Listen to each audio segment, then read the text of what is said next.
Hi again, friends. Now this is on to lesson 2. If you haven't already watched the video where I introduced the course and go through the syllabus, you should go back and check that out. And if you haven't yet watched the video associated with why study real estate, the video has been produced and the link will be active here shortly once I link to it on YouTube. You should watch that one before you watch this. I guess it won't kill you if you watch this one before the others, but be sure you catch all of them.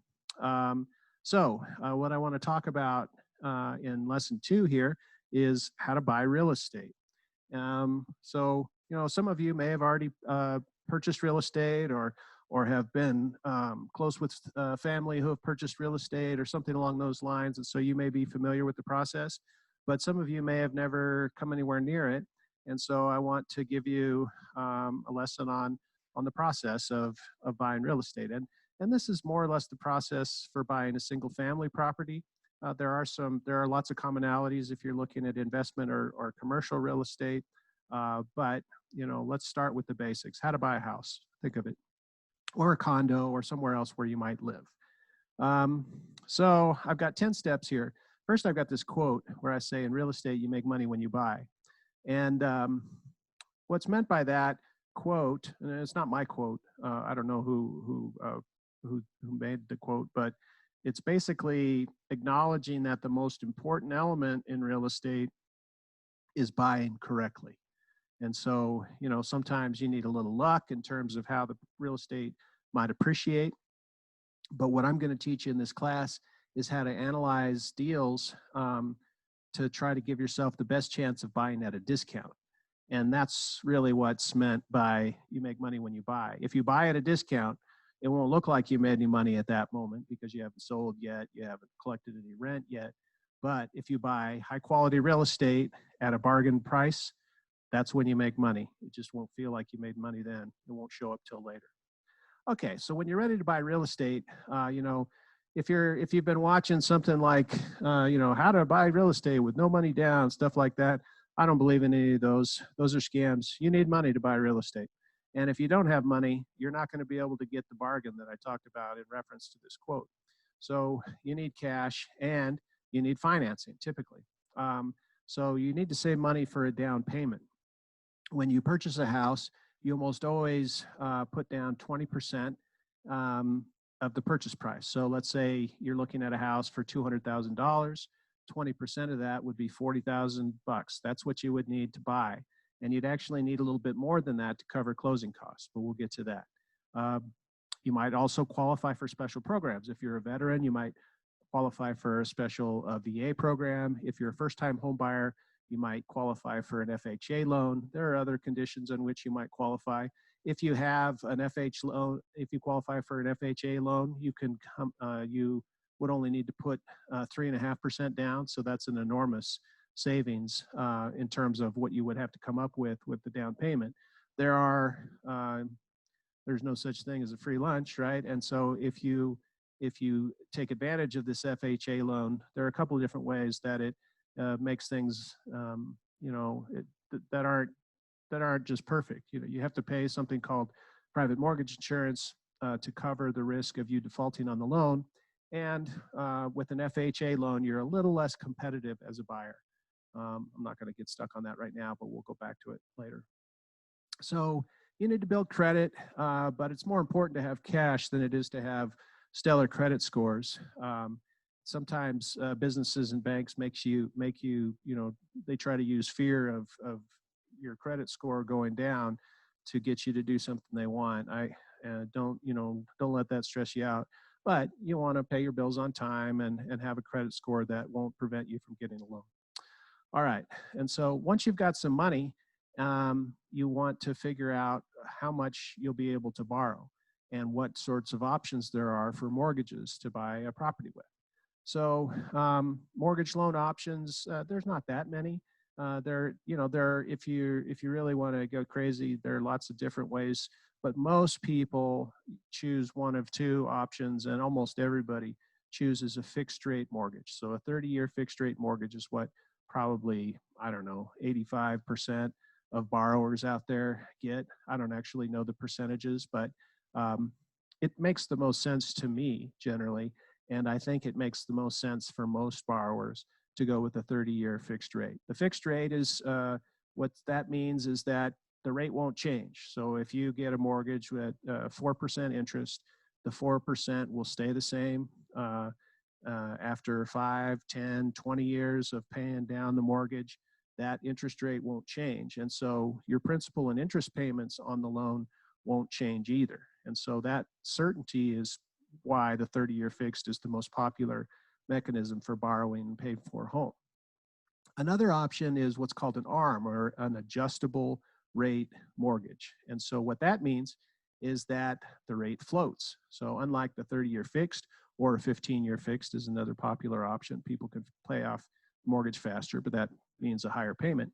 But if you do an ARM, or an adjustable rate mortgage, your interest rate changes all the time. And if the interest rates float down, as they have been for a long time now, for like 30 years or so, generally interest rates have gone down, then then getting an adjustable rate mortgage turns out not to be harmful. But a lot of people got burned in 2006, 2007 when they took an adjustable rate mortgage, because there were incentives for selling those types of mortgages to people who were not terribly sophisticated buyers, and they didn't understand the risks.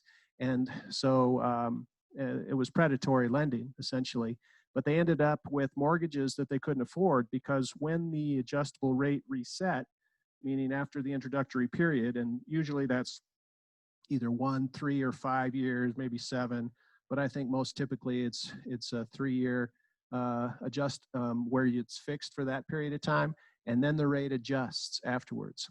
So in 2007, interest rates had gone up some because the economy was overheating. There were higher interest rates, and so when the adjustable rate mortgages reset, all of a sudden people had huge mortgages and they couldn't afford them because their adjustable rate made the payment go up considerably. When you're thinking about a mortgage, you want to know, you want to identify or understand the amortization schedule. And we'll get into more of this, but the amortization schedule is essentially the month-by-month breakdown of the payment on your mortgage. And so, if you decide you're going to need to borrow $160,000 to buy that $200,000 house, for which you save $40,000 for the down payment, so you've got $160K that you need to finish the purchase. You have to pay that over 30 years. I'll show you how I'd find out what it looked like. I'd go to this loan calculator, and this is for student loans. So you can commiserate with this guy who looks kind of bummed because he has to pay back his student loans. But I'll just type in $160,000 here, not 16,000, and we'll say 4%. You could probably get something closer to 3%, maybe even lower. And let's go with the 30-year fixed, and let's look at the schedule. So we'll calculate this, and we can see that on a $160,000 note at 4% interest, your monthly payment will be $763.86. And you'll have 361 payments, it says. So you'll be paying for 30 years. Now, here's the breakdown. This is the amortization schedule. So the total payment, $763.86. Of that, $533.33 will go to interest, and only $230 will go toward paying down the principal. These two columns are the cumulative. So, last month's interest plus this month's interest is how you get the cumulative interest in payment 2. Same thing with the principal. After it's the second month, you will have paid down $461. And then here's the running balance as you pay it down, and it takes 30 years and it finally gets to 0. This is an amortization schedule, okay? So, and we'll be talking more about this, and you have to learn how to use these in order to look at the return on your investment, because when you're paying principal, that's basically putting money into a savings account in some ways. And when you're making these payments, you're increasing your equity in a home. And if you're paying rent, subtracting the payment, whatever you have left over might, you could consider that a return on your investment. So you need to understand the amortization schedule in order to understand whether or not an investment will be profitable or not. So, and all that has to do with mortgages. So, the first thing when you want to go get a mortgage is not, the first step should not be to find the house. The first step should be to get pre-approval for a loan. So to get pre-approved, you come in with you have a personal financial statement. They'll want to look at your W-2 income, meaning, what do you get on a payroll from an employer?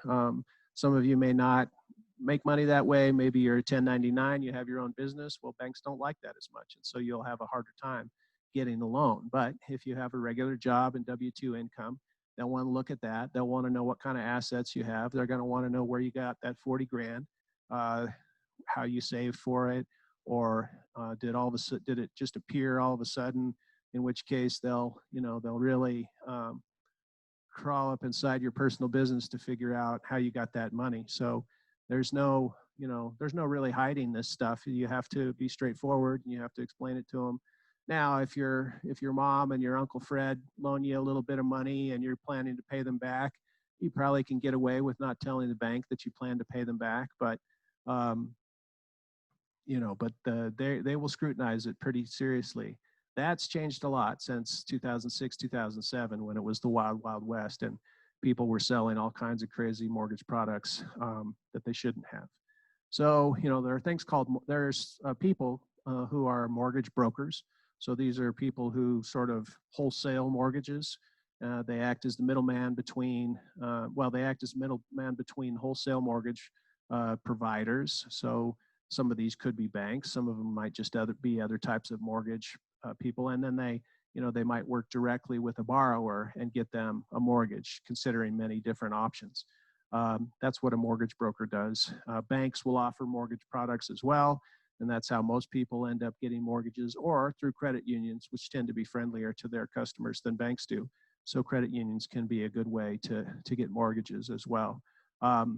So, with a mortgage, you should shop. Unless you have a really solid, trusted relationship with a bank or a credit union or somebody who, personally is a mortgage broker, it's a good idea to get quotes on a mortgage loan from more than one party. It takes a little more time, but it's worth it. Once you get pre-approved, let's say you get pre-approved for $220,000. That doesn't mean you have to go buy a house for $220,000, and that doesn't mean you won't be able to buy a house necessarily for $225,000. But it gives you a budget to work with, and you'll have a hard time getting a loan approved for too much more than that amount. But that amount or less, you should have full confidence that you'll be able to proceed with the transaction once a lending institution gives you that pre-approval. That is then the time to start shopping. And so once you have pre-approval, you should get an agent. If you're in Colorado, there's no reason not to have a real estate agent. You need to have somebody looking out for your best interests. And so be careful not to start working with the seller agent on a property that you're interested in. If you just walk in, look around at an open house, hey, I really like this property, I think I might want to make an offer. Then if the seller agent hears that, they'll be all excited and they'll start doubling their commission calculation in their head, hoping that they can act as the buyer agent and the seller agent. Well, there's a little bit of a conflict of interest there, because if they are both the buyer and seller agent, then there's no incentive for them to look out for your interest. The incentive is for them to just complete the deal, take their 6% commission, and maybe upgrade their car, something like that. So you have to be careful. You have to understand these conflicts of interest. If it's a good ethical agent representing buyer and seller, it may be fine, but it's not ideal, and you should probably avoid it unless unless you really feel comfortable with that person, and even then, I think it's shaky. So it's good to have your own buyer agent who's going to help you. Now, don't expect them to find the house of your dreams for you. They won't. But what they will do is, once you identify a house, they'll help you understand the good, the bad, and the ugly of the house. And you shouldn't be afraid of the bad or the ugly. That might help you get a much better deal on a property than if it's perfect. But typically, you have to find your properties through an agent or make your offers through a buyer agent. If you end up selling selling a property, you get a seller agent to represent your interests, and that's the way the market usually goes. Some people like to do for sale by owner because it's generally about a 6% commission, and the seller pays that. So if you're the buyer, you don't have to pay the commission on the sale. You get a free ride until you go to sell, and then when you sell, you are looking at a 6% commission. Sometimes it's a little less. It's rarely any more than that, although some premier agents might try to charge you a premium. But generally speaking, 6% is what people pay, 3% to the seller agent, 3% to the buyer agent, and it's usually money well spent. It feels painful because it's going to be a lot of money. You know, if you sell $1 million house, $60,000, that's a lot of cash. And so you think about the work that goes into it, and maybe you don't recognize the value that an agent brings. But generally speaking, I think it's better to have an agent representing you, both as a buyer, for sure as a buyer. There's really almost nothing to lose, and as a seller, for sure, you should. I recommend having an agent to help you sell. It's actually really hard, and it's to sell a home, and it's actually really stressful, even if you have an agent. So you might be able to save a few bucks if you sell by owner, but you'll probably then bear a larger portion of the stress that's involved. So it's better to share it with an agent who's done it thousands of times. So then you're looking for houses in your budget. You know, you might be looking at a single family detached home. You might be looking at a condo or a townhouse. If you're looking at a property like a condo or a townhouse or a single family home that's in a homeowners association, be on the lookout for the homeowner association fees. That's what HOA stands for. And homeowner association fees are on top of the mortgage. That's additional money that you have to pay every month, typically, sometimes only once a year. If it's a low, if you have a small HOA fee, it might only be charged once a year. So check those out. They should be included in the listing if you're looking at a condo or a townhouse, and you need to factor that in to make sure you can afford it. You might have been pre-approved for a loan that you can afford, but then if the lending institution looks at the HOA fees and doesn't think you can afford those and the mortgage, they may not approve the loan for you. Sometimes it makes sense to buy a multifamily property, a duplex, a triplex, or a fourplex. The advantage of these is that you can generally create a source of income for yourself, and the lending institution will actually bake that into the equation to see how that that might allow you to buy a better property or a more valuable property or spend more money. But it doesn't, it's not for everyone. It's certainly not the idea that you might want to have going straight in. If it's your first time buying, I would say get a single family home.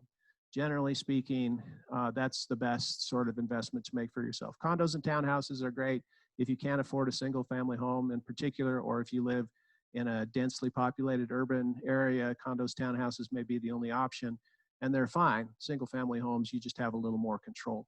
And so I tend to like them a little bit better. The place to search for properties is the MLS. So MLS stands for the Multiple Listing Service. You can, of course, also look at Zillow, Trulia, and some of these other types of websites. Realtor.com is another one. But the local MLS is, generally speaking, the best option. So if you're looking in Pueblo area, you want to go to the Pueblo Area Board of Realtors Multiple Listing Service and look in there for the properties. And that's really where the action is. Then Zillow and Trulia, they usually have that, as does Realtor. So if you like those interfaces better, that's fine. But the MLS is the richest source of information, generally speaking. Certainly in Colorado, that's been my observation. There are places where for sale by owner activity represents a larger portion of the market, but most of it's in the MLS, at least in Pueblo. So once you find a place that you like, then you can make an offer. And a lot of people are real hesitant to make an offer until they're absolutely sure. But a lot of real estate pros are quick to make an offer and get something under contract and then walk away if they don't like it later. So don't be afraid to make an offer. It doesn't actually legally require that you go through with the purchase. You have options along the way to get out of the deal. Sometimes you find out things about the property that you don't like that make it worth less than you thought the property was worth when you first made the offer.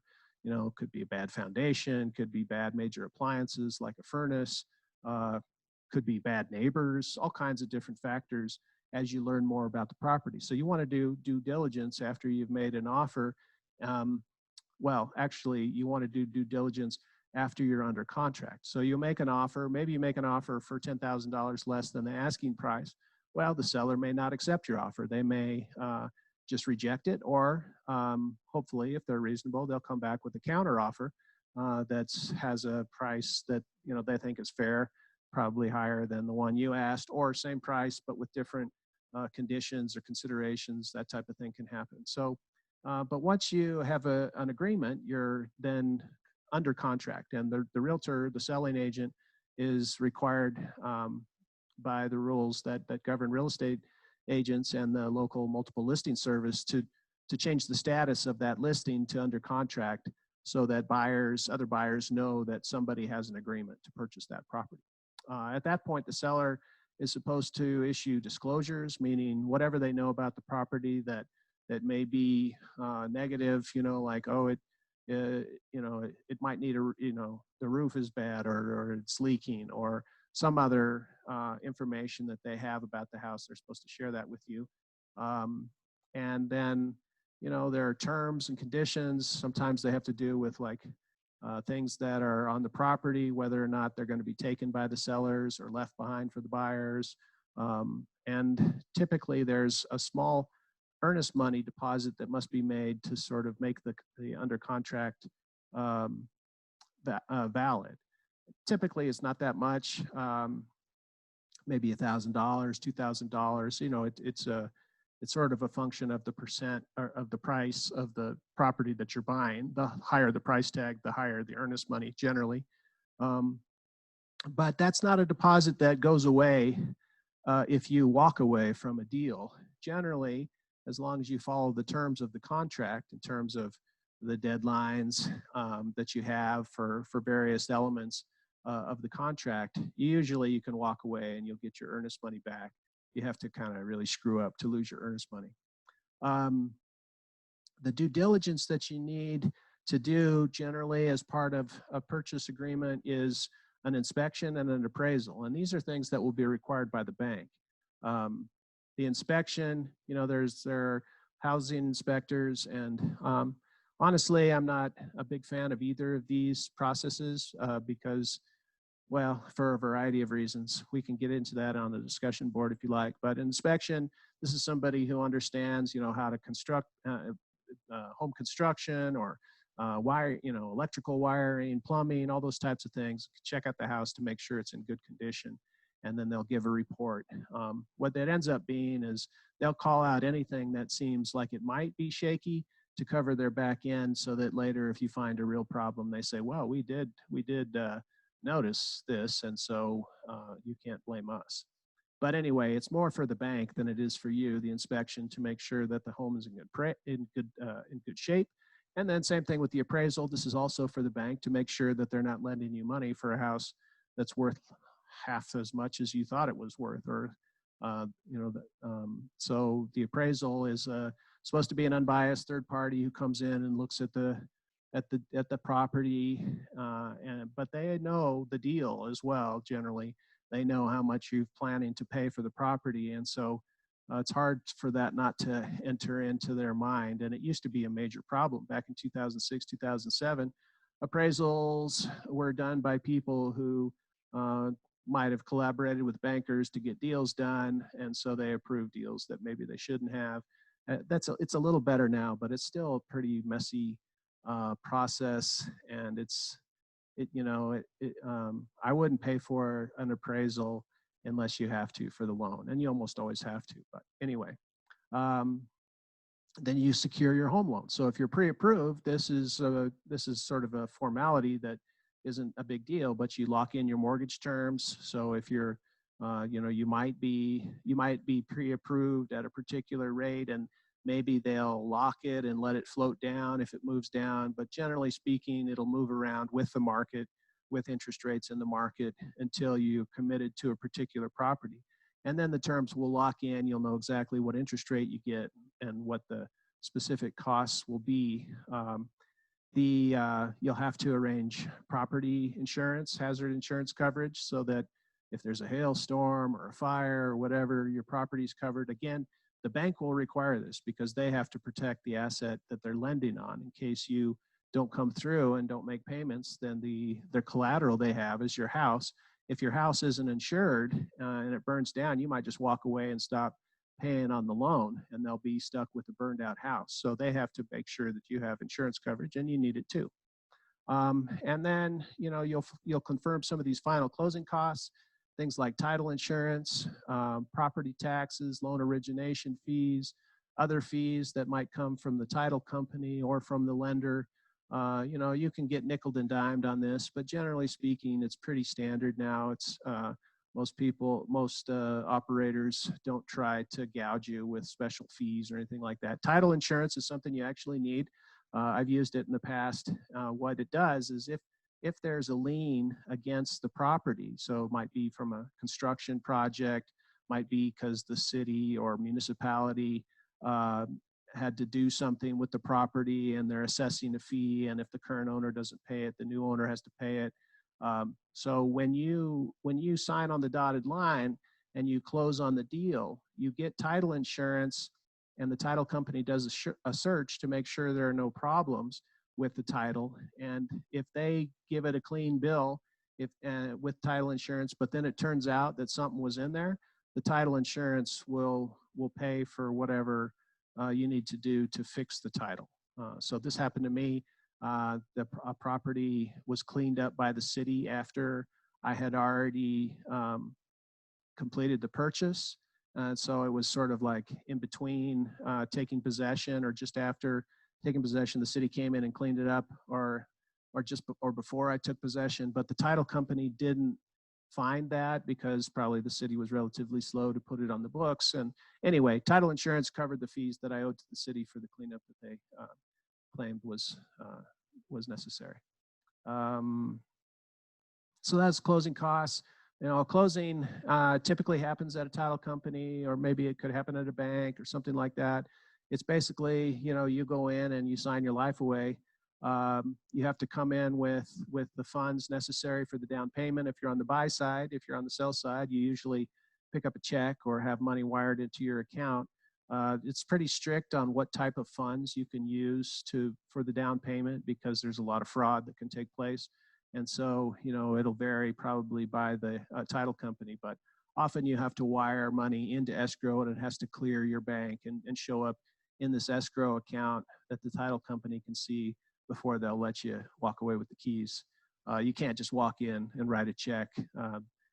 Too many things can happen in between. They want everything to be crystal clear at the time of closing, so that there are no disputes down the road. So yeah, you'll probably have to sign like 20 different documents, and it feels like you're signing your life away, and in some ways you are, but that's part of the deal. And then you start making mortgage payments. Usually you get the first month off. So like if you close a deal in, let's say, end of June, then you probably don't have to make a mortgage payment until August. So that feels like, you know, that's sort of like a nice housewarming gift. But you know, you'll probably end up spending more than that mortgage payment in the first month on improvements and furnishings and all kinds of other stuff. So, you know, it won't be as exciting as you hope it will. So anyway, that's the process of buying a house. And, you know, a lot of these things you should know. You should know about mortgage rates. You should know about PMI, private mortgage insurance. This is something that if you don't put 20% down, you typically have to pay. The amortization schedule we talked about, that's going to be an important element when we get to understanding ROI for investment properties. MLS, you know, you should know what the multiple listing services, earnest money, you know, anything that's highlighted, you should know something about it. Okay, so that's the process for how to buy real estate. Hopefully that gives you a little more clarity. and we should discuss it on the discussion board. So let me know what questions you have about this, and I'll do my best to answer it. And if you have questions that I might do another video to answer some of the questions. If that feels like it'll be more beneficial to all of us than it would be to interact on discussion boards. But we'll do both. We'll definitely interact on discussion boards. It's just that instead of writing a 2-page paper, I might do a 2-minute video. So I hope this one wasn't too long.